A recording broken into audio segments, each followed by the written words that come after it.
Hello and welcome. This is the Insurance Pro Blog Podcast. I am Brandon Roberts. And I am Brantley Whitley. And you are listening to the internet's favorite podcast about life insurance. Who actually talks about life insurance. Hey, we do it. We do it. That's not a criticism of the other podcasts, by the way. It's criticism of us. So, just so you know, we are a podcast about life insurance that doesn't always talk about life. That's right. So save your hate mail, because today we're talking about life insurance. Yes, we are. We're talking about index universal life insurance, which I know we talked about indexing last week. I get it. This is probably the first time that I've actually known what last week's podcast was about as we started to record this one. But hashtag goals for 2026. So today we're all the time reading about how complex it is and how hard to understand it is. So we keep talking about it because we're like hoping that people will get a better understanding. Yes. And see, if we share actual data from actual policies, maybe they'll begin to have some trust or faith that it does work. All the time I spend talking to ChatGPT about what I should talk about regarding life insurance seems to be tell people what you've seen has happened with real policies. I don't really spend that much time talking to ChatGPT, by the way. So what I assume would happen. It's just what you do on your iPad when your wife's watching Hallmark movies. How'd you know? Because I have one of those too.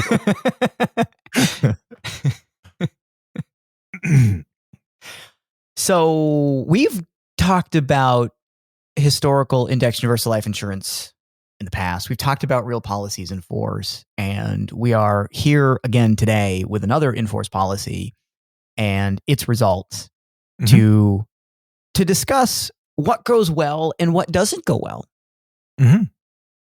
So here we are with another in-force policy that's 10 years old. Yep. And we're looking at the results that have unfolded. And there's a few things that kind of brought this policy front and center to us. One is the fact that as is kind of common when you tell somebody that they have a lot of discretion over the premium that they pay, they don't always end up paying the premium that they said they were going to. You mean when you tell them it's flexible, they treat it like it's flexible? Yeah, they do that. Yeah. It's funny how that kind of works. And two, the indexing on this particular product has been kind of exciting and disappointing in equal parts. Right. Yep. Because we have totally seen it do well, but we've also run through kind of a prolonged period of, oh shucks, the market didn't really move in our favor this year. So there were a lot of 1% is the floor here. A lot of 1% credit periods in this policy's existence. Right. And to add to the disappointment, we also saw about I'm estimating a 30% drop in the cap rate along the way as well. Yeah. 30% that's a good estimation. I just did the math, and 30.4. Well, there you go. There you go. So the things change, and we get to see how these things unfold. Now, interestingly, there is a good lesson taken from the values that we're going to talk about with this policy today, because we have an interesting circumstance where our average index credit actually exceeds by a good margin the index credit we assumed to project cash values into the future. Right. So we use 6. So meaning the interest rate we used on the original illustration, we actually did slightly better than that in reality. We did. If we average the index earnings as they've happened over the course of this policy's lifetime, we use 6% as our number to drive the projections. The actual average, if we calculate it here, is 6.48%. Right. But this policy has not outperformed the internal rate of return that would have been calculated at inception. It has basically done exactly what we thought it was going to do. Right. So if we look at the exact numbers, the original internal rate of return projection to this point in the policy's life was 2.66%. The actual performance, 2.59. It's pretty close. It's very close. Yeah. And when we start to think about the fact that the premiums that were paid were not the plan premiums, like they're way, way less. And that happened over the course of a few years, and there was more death benefit than was necessary on the policy. Mm-hmm. So the fact that we have arrived at basically the same place means that higher than average or higher average index credit achieved has helped buoy some of the performance here. But we are well within the neighborhood of what would have been a reasonable expectation if we go back and look at the original illustration. Yeah. Despite all of the changes despite all the fact that the policy was not executed as designed. Yes, correct. We actually like using those as examples because it's really easy to cherry pick and go, oh, here's one that worked out perfectly because everything was done perfectly. And I mean, and look, it did way better than we thought. Right. I'm not actually sure we have any of those, but it's good to give people real world feedback on real world situations. Yeah. Now, I want to speak to this. Average index credit is higher than expected, but real rate of return is basically what we would have expected, because I think that's still going to be an area of confusion for some people. Yeah. Timing matters. Yep. We have talked about this from the inception of the insurance prologue. It is the driver behind sequence of returns risk. Right. This particular policy. Not suggesting you can control the timing. We're just saying it does matter. It does. And it influences these things. So the beginning of this policy actually started with some disappointment in terms of the index earnings. Right. Like not necessarily the very first index payment, mm-hmm. That's but right. very, very early on, we hit the floor. Right. And then kind of midway through the life of this policy up to this point, there was a lengthy period of 1%. Right. So we ended up getting a lower interest payment right at the beginning, and also kind of midway through that doesn't always help the way the actual earnings of the policy develop as time goes on. And we've capped out numerous times as well. Mm-hmm. And so those capped out results, there was one or two that happened very early on. I say that like, what, you mean the first year? No, I mean, there were multiple payments made throughout the year to this policy. So we have segments that are maturing within the year. So unlike somebody who just pays one annual premium and we have an interest payment that takes place, let's say at the end of the policy year, yeah, which is the way we typically model these things. And I would even say is the way that the majority of the index universal life insurance policies we have in force actually work. Yeah. But there are people who either pay monthly or they decide to make sporadic payments throughout the year as incoming cash allows them to do that. Right. That's just the way it is for some people. Mm-hmm. And that's the way it was in this situation. So there are a multitude of payments that took place throughout the year. And we should also mention that some companies do start new segments when they receive payments. Some do not. In this particular case, this company does. Right. So when the anniversary date, for example, is June, but a payment gets made in October, that means that if a payment took place in June and a payment took place in October, there are now two segments. One will mature in June, the other one will mature in October. Right. So there can be multiple interest payments that take place throughout the year because of those multiple index buckets. Right. So this particular policy had a like very first payment was A-okay, but then like the second or third index segment that ended was flat, and a couple more were flat. And then we started to tick up a little bit in terms of performance. And then we ran into the COVID era of 2022. Was that the year that we had everything go down? So we've got this prolonged period of just 1% for all of the index accounts, because the entire year was quite underwhelming. Mm-hmm. Then, of course, we see the cap rate go down. Yep.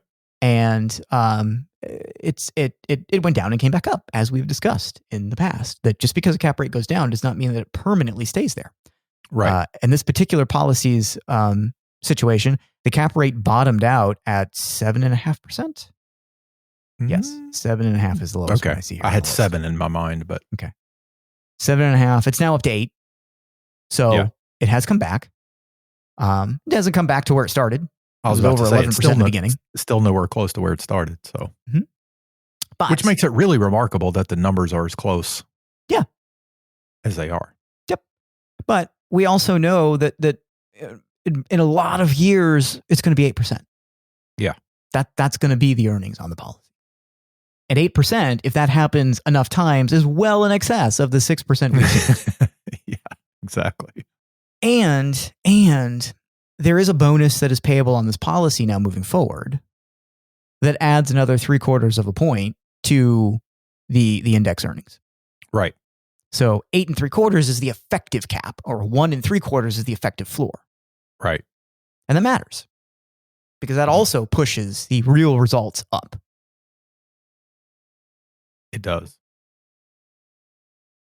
And as time goes on and there is more money in this policy, those 8 3/4% years are going to have a meaningful impact on pushing the real rate of return, the internal rate of return up. Yeah. We don't really care what the average index earnings are. The Yeah. averages can always be whatever the average is. What we really care about is our real rate of return on cash. Talk for a second. I think it's a good time to talk also at this point in the policy's life cycle.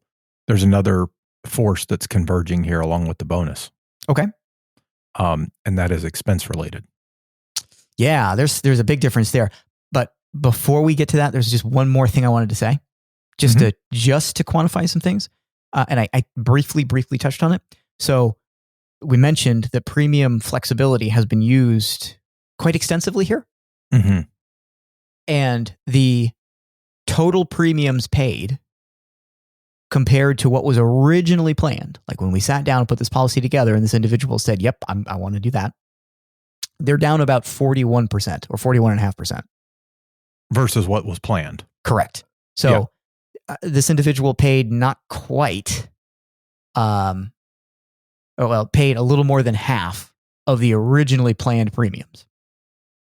Over this 10-year period. Yep. And has cash value that is roughly 60% of what the original cash value was supposed to be. Funny how that works. Yep. So again, we've carried more death benefit and more expense here. Until the last? Last year. Honestly, last year? I think so. If memory serves correct. I was going to say 2, but maybe it's possible 2. It was recently that this individual came to us and said, "Yeah, I'm not going to put any more money in there." Right. At which point we lowered the death benefit. Yep. So, given that, speaking of expenses and looking at how the expenses unfold from here, they go down considerably. And they're already at a pretty reasonable level. So as of the last policy anniversary, total charges assessed against the policy were about $3,400. This individual earned almost $26,000 in index credits. Right. There's a massive gap between deductions and additions.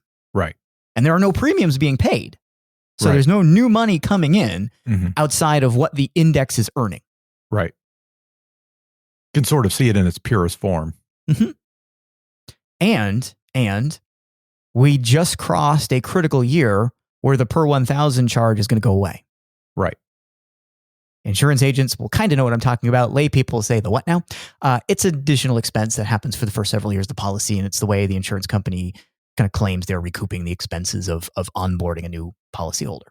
Right. So that goes away, which means it's only cost of insurance moving forward, and we project that to be about $900 a year. Yep. $900 is less than 0.25% of the cash that's in the policy. Right. So if we think about this in terms of expense ratios, management fees, whatever you want to call them, or think about them as less than 1%, that's a very, very good expense ratio. Yeah, it is. I understand there are some Vanguard funds that are less than that. Good for them. They don't have a death benefit. But this people should be asking themselves, why does that matter? You know, like there's still some expense, and why does that matter? And in my mind, and I think you're going to agree with this, though you may have a slight deviation from it. I mean, you can't guarantee anything because it's an IUL contract, but we are effectively out of the danger zone of, you know, people talk about how this thing's just going to eat itself alive, and the cash value is going to decrease, and then eventually the death benefit's going to be in trouble, and this person's going to have to add a whole bunch of money to keep the policy in force.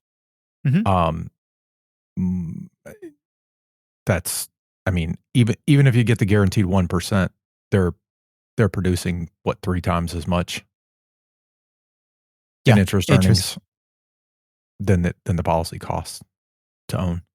You add the 0.75% bonus on top of that, it's an even bigger margin. Yeah. Which means that it would be hard. Yeah. Moving forward for this policy to cannibalize itself. Right. As some on the internet want to claim is a foregone conclusion with universal life insurance. That's assuming the maximum worst thing happens, which is there's never any index credit ever again. Yeah. Which can't happen. I mean, cannot happen in this case because there is a 1% guarantee. Well, I mean, there's always the end of the world, I guess. Well, yes, there's that. The insurance company that issued this policy ceases to exist. That's okay. Ceases to exist because all of the other insurance companies out there cease to exist, I suppose. Right. Yeah. It's kind of in the same context of when people ask us, well, what happens if the dividend goes to zero on whole life insurance? And my comment has always been, it's not impossible, but there are probably going to be other things going on that you're a little more worried about. Yeah. Clean water and beanie weenies. That's what you're going to want if that happens. Could totally be. And that's not my way to deflect. Realistically, that's what it's going to take to get dividends to zero. Right. So, there exists a space of probability that things change, and that compresses that margin between what the policy could earn and what the expenses are, because there is a range within which the expenses of the policies can exist and they could increase. The company that issued this policy is highly, highly unlikely to do that, but it could happen. Right. We can't say the probability is zero, which means we're not going to sit here today and say, given the fact that it's got a 1 and effective 0.75% floor, it would be virtually impossible for this policy to fail at this point, given the expenses that we understand to be assessed against the policy moving forward. There is some change that could take place to the cost. Mm-hmm. It is highly, highly unlikely, but it is not entirely impossible. We just know that there is a very comfortable margin between the two.